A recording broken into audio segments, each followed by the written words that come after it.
Hello crafty friends, this is the Paper Chef here. In today's tutorial, I'm going to show you how to make a traditional Christmas cracker box. Yes, you guessed it, using floral paper. The floral paper I'm using is called Pressed Petals Designer Series paper. And I will explain how to get this paper for free during our sale. And that's coming up. So let me zoom out. I'm going to show you the box in greater detail to give you an overview of the project, and then we're just going to jump right into it. So what we need to do is score the paper, and then we're going to cut the paper, and then we're going to glue the paper, punch it, and we'll have this beautiful box. It's all going to make sense as we go along, but I do have this as an example. So my measurements are the piece of paper, the size paper you're going to need is 7.5 inches wide by 7.5 inches long, I should say, by 6 inches wide. Okay, let me show you that on a scoreboard, and then we'll just cut a piece. I'll show you the whole stack of paper. Okay, so let's show you this on my scoreboard just so you can see. Okay, so it's 6 inches, right, by 7.5 inches. Okay, so that's what you need. Now this will work with Christmas paper. That's what this actually is a Christmas cracker box. But it'll work with any pattern paper. But I thought, why not use paper that you can get for free this month, while we're having a sale. Okay, so here's the stack of paper. Pressed Petals. We're going to use this piece for our project. So we're going to keep that piece out and just quickly show you the rest of the paper. And the reason it's called Specialty Designer Series paper is it's one of the packs where you get 24 sheets instead of just your typical 12 sheets. And I've already shown how to cut this out using the Brother Scan and Cut. How you can cut out these cool patterns to make cards out of. So I've already used a few sheets of those already. And then this one, I love the wood textures. And I love these botanical backgrounds as well. Really, you can make a box out of any of these papers. It would look pretty cool. Okay, so let's do the scoring. I like to do the scoring and then I'm going to do the cutting. So I have my Simply Scored by Stampin' Up. And this is pretty thin paper. I'm just going to go ahead and use my thick side of the scoring tool as opposed to my thin side. And here are the measurements. And this is right from Stampin' Up. This is one of those projects that the whole reason I bought this Christmas punch, there's a Christmas punch I'm going to show you. The entire reason I bought it was to make these boxes. I mean, it makes Christmas bulbs as well, but I was like, I have to make these cool boxes. Okay, so and not that I can't make them with my machines, but I was like, I want to make them without machines, just using traditional methods. So I can do it with my kids at Craft Club. I can do it at workshops. Right now I'm just doing 1 3/4. Okay? So 1 3/4. So basically so you're making 4 panels because it's going to turn into a box, right? So each of the 4 sides will be 1 3/4. I just made the extra 1/2 inch, to be able to glue it together. So we're doing 1 3/4. So, okay, so after you score it 1 3/4, that's right here. Make sure I did that right. To look at that for a second. 1 3/4. Let me make sure I did that right. Yes, because you don't want to get distracted. Okay, so I did 1 3/4. Now I'm going to do 3.5. And I'm doing 3.5 because we're doing 1 3/4 increments. Okay, then we're doing 5 1/4. And I'm just showing you that there's little grooves here. I'm going to get that closer so you can see. I want you to see this at different angles. So 5 1/4. Okay, this paper is a little bit thinner than your typical Designer Series paper, so I'm using the thick side of my scoring tool so it doesn't crack the paper. And I'm going it at 7. Hear that cracking noise? All I'm doing is, when you're scoring, you're just loosening the fibers of the paper is all you're doing. Okay, the paper needs to be, I've done my scoring, it's going to be 7.5 inches wide. So now I'm just going to take my paper trimmer, open up my paper trimmer and make it 7.5 inches wide. And then I'll show you the other side of it so you can see it. So I'm cutting this at 7.5. And of course, if you look in the description of this video, you will have all the measurements you need. Okay, so here we are. So that's what we did, 7.5. So we have the long score lines. Now, we need to make it 6 inches wide. Actually, I should have left the cutter open. Let's make it 6 inches wide. So it's 7.5 inches long, 6 inches wide. That's just the box I chose to make. The box that they give you as an example in the holiday catalog was much longer, but I thought it was cuter, and I was putting Dove chocolates in it, and so that's why I made it the size I did. So now it's a matter of, since I scored down, I'm just going to go ahead and fold those. I'm just going to fold along the score lines. I'm going to fold inwards so that the cute little pattern paper, this, you know, is going to be the inside of the box. Okay, and I hope you're blown away when you see this punch, because I was like, yes. I like having punches that have more than one, you know, purpose to them. More than one thing you can do. Okay, so there we go. So that's 6 inches. I don't need to do the other one. I've already done, and if we mess up, I already have this one. Okay, I always have an extra in case we mess up. But let's also score while we're at it. So I'm going to score 1.5 inches. Okay, so 1.5 inches on each side. That just is something I decided to do. That wasn't in the instructions. I'm just doing 1.5 inches, and I'll show you that closer. 1.5 inches. Okay, so that's going to help me make my box. So I just went 1.5 inches down this way. Okay, so I've scored both lengthwise and this way. And so these I'm not actually, you know, I'm just going to be like, they're just folding. I don't need them as guides or anything because the punch has its own sort of guide. All right, so there we go. So now I need to show you this punch. All right, so this punch it's in the holiday catalog, and it's in the Brightly Gleaming suite. I'm going to show you this. When I saw this, I didn't get this my first time around. I didn't get this on my pre-order because I'm a demonstrator. I'm allowed to pre-order. I was like, this Brightly Gleaming suite was nice. I was like, oh, I like the paper, but I was like, But then I saw this example. Okay, this example right here by Stampin' Up. It says create a traditional Christmas cracker box. Okay, and it has a long box and it has a picture and it's showing this little punch that you punch these shapes from this punch. And I was like, oh, well now I'm interested. Now they got me. So now I wanted to get this punch. Now I like Christmas bulbs. As much as the next guy. But that's nice to be able to, this coordinates with the stamp set. But to make this box is why I really like it. I'm just being honest here. So let's turn this over and show you how to make the box. So I've already done my folding. So what I'm going to do is this punch has its own little guide, meaning if I punch along this score line, that's all I need to do, because if I just push it all the way as far as in as it'll go, see? As far as it'll go, and I keep that line in the middle of the bulb, then I have the perfect placement for the bulb. And I don't need to worry about like putting a dot there and trying to line it up. Nothing, because it's already lined up with the score lines. I'm going to do this several more times and you're going to get to see it. Okay, so I'll change the angles. I have weird shadows on my cameras. I mean, hey, it is what it is. Someday I'll have a studio. I'm saying it on YouTube. I will have a studio someday with nice lighting and all that. Okay, so this one, I'm still doing this one. Even though it's the end one, I'm still doing it. Okay, I'm still punching there. Now I got the 1 1/4 inch measurements from Stampin' Up. Let's fold this. Let's fold this a little better. But I added the extra little flap to glue it together. I didn't mention that, but I knew just from making these, because I have what's called a Big Shot Pro, Big Shot Professional machine. It's really heavy. I can't easily bring it into a craft club or anything. And there is a giant die, like a 12 by 12 inch die that goes with that machine. And I am able to make Christmas crackers with that, but that's just something that's not practical. This punch, however, I'm just lining this one up right here, like along the edge of the, okay? So that's what you have. I'm lining it along the edge. So now when you fold, let me just do one side so you can see how cool this is. Okay, so without even gluing it together yet, you can see kind of how this box is coming together. Okay, you could see that if I pinch these, I'm going to have a really cool box already.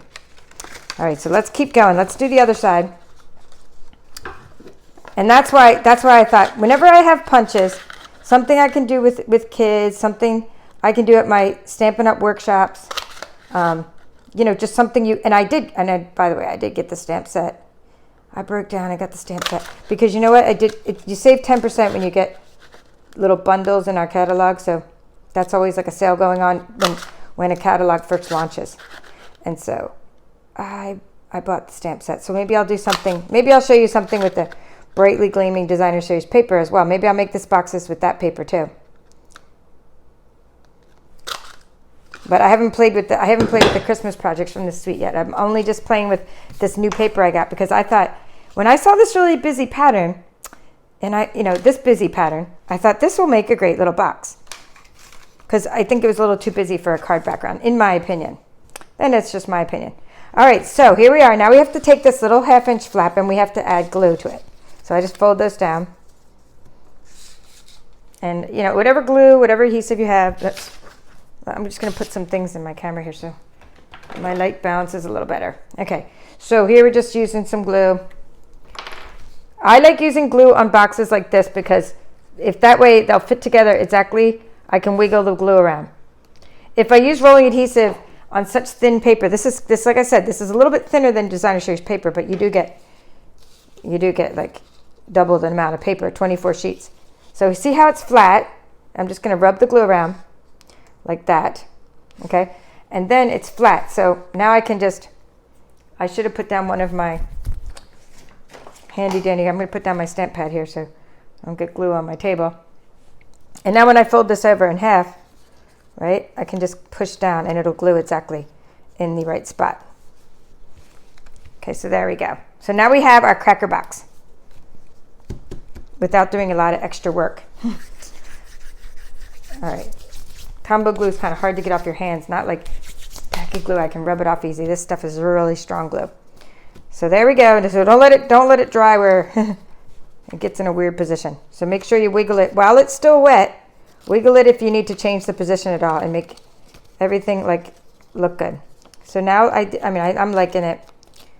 So it'll dry, and I've already scored now. I've scored along these lines. So that the reason I scored at the 1.5 inch mark was just to help me pinch those sides in. Okay, so let's do our ribbon. And again, I apologize for the lighting, and I hate to keep apologizing for my equipment, but I should not apologize. It's all I have right now. All right, so but I do want to apologize because I try to be as professional as possible, and sometimes my lighting just goes a little crazy because it always needs something to sort of focus on. All right, so let's take this. Now I'm taking this ribbon, okay? It's called Very Vanilla. This is from the Bird Ballad Suite in our annual catalog. Very Vanilla, Scalloped, Vintage something. Here, where's the name? Scalloped Lace Trim. It's called Scalloped Lace Trim. And I took about 14 inches of it. I tried 12 inches. Wasn't quite enough. So let's just do here, 14 inches to make my little bows. And I need 2 of those. So close to 14 inches, I like to cut along these little curves in the scalloped lace trim. And Very Vanilla is one of the coordinating colors, by the way. So that's why I'm using Very Vanilla. So you have to tie one side before you put your candy in there. Okay, there we go. And I like to trim right along those little curves. So now we're going to tie one side of the box together. The bottom of the box would be is the seam. See how there's a little seam where I glued it? You can't really see that much, but see where there's a seam, I'm going to make that the bottom. I'm going to make this the top. And I also like the lace to stick out, like the curves to stick out. That way. And I've done some things with this lace trim when I made some decorations with the Bird Ballad Suite. So if you like birds and you like gardening, I mean, we have so many nice floral papers this year. Now look how that just puffs together. So cool. You can make these as long as you want. Do everything I just showed you, but instead of using a 6-inch piece of paper, like I'm guessing they probably used a 10-inch piece of Designer Series paper, at least in the example in the catalog. So the longer the paper, the longer your box is and the more you can put in it. Super cute. Now you load your treats. You load your treats and then you put your ribbon on the other side. I'll show you the treats in a minute after we do the sentiment. So we'll just tie this side because then we have something super cute to look at while we're making the sentiment. And in interest of saving time, I've already punched out some circles. So if you have a Brother Scan and Cut, you can go ahead and create circles for your sentiments. Or if you have different punches, just use different punches. So here is my box completed. And now we need to embellish the box. So in keeping with this Pressed Petals theme, okay, we have these Pressed Petals flowers. I am going to use, I just went and found, Daisy Lane, which is one of the sets I have that coordinates with that. Daisy Lane is also in our annual catalog. Okay, so Daisy Lane comes with a coordinating punch. So we're going to use, again, we just used Very Vanilla lace trim. So let's use some Very Vanilla to make the sentiment and to make our little flower. Okay, so just going to stamp that down. If you're dying to get this paper for free, I'm going to tell you about that right now before we start stamping. All right, so here we go. My store, paperchef.stampinup.net.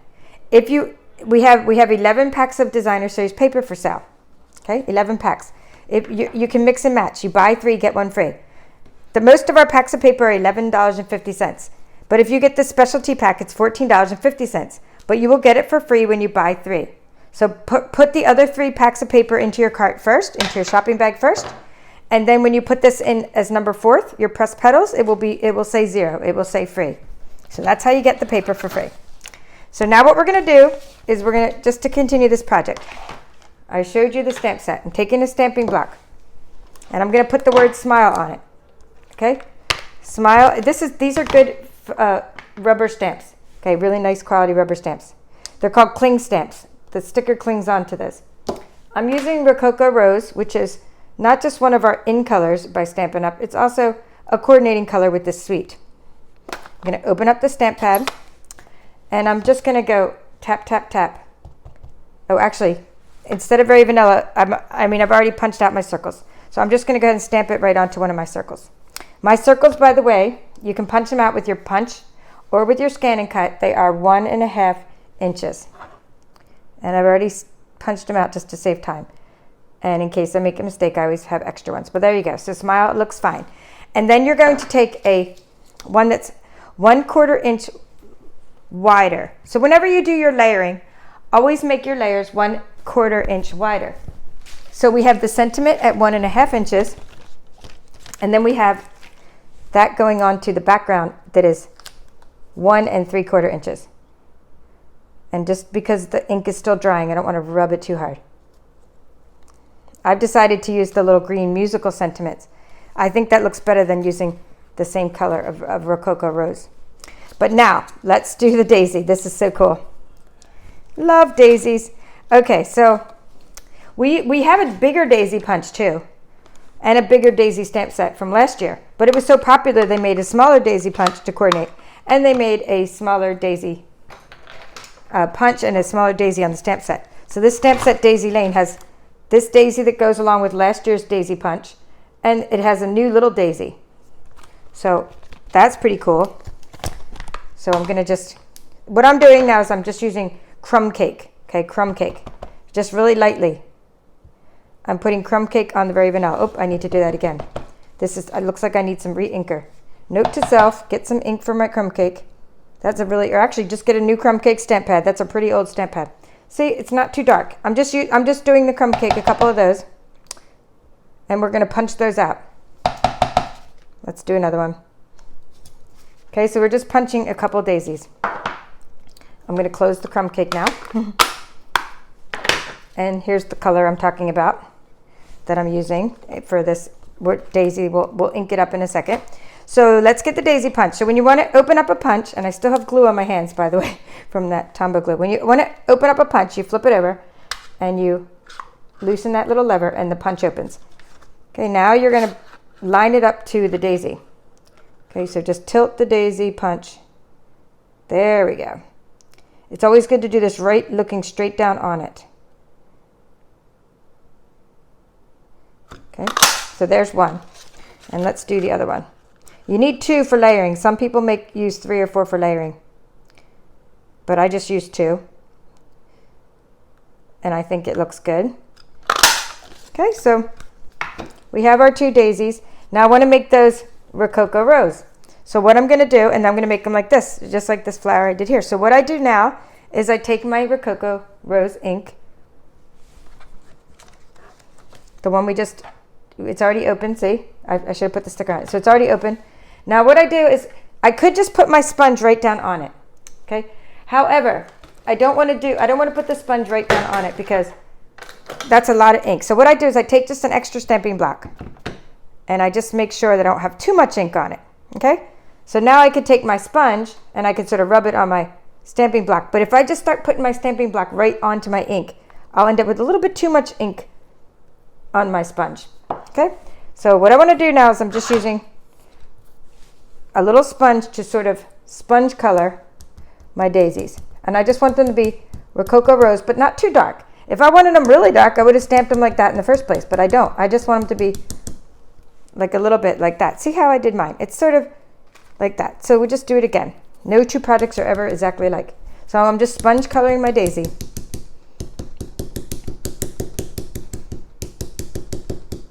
Okay, now you need to take some kind of you need a bone folder or a spatula or something to curl your flower with. You're loosening up the fibers of this very vanilla cardstock. So what I'll just use my little brother's Scan and Cut spatula.